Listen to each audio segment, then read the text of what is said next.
দেখুন বন্ধুরা, দেখুন এই যে এই কই মাছটা দেখুন, একটা কই মাছের দাম 50 টাকা। 4টে কই মাছ কিনছি 200 টাকা দিয়ে।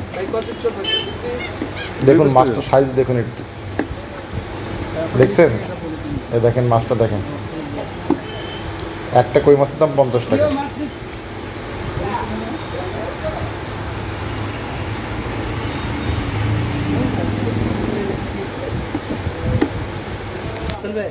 চলবে। হ্যাঁ ভাই, আচ্ছা ঠিক আছে, 2 পিস করে দিন। হ্যাঁ 2 পিস করে দিন।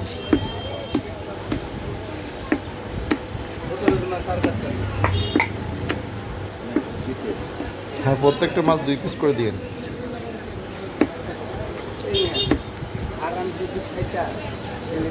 হ্যাঁ হ্যাঁ, মাঝখানতে দুটো করে দিন। মানে একটা মাছের দাম 50 টাকা।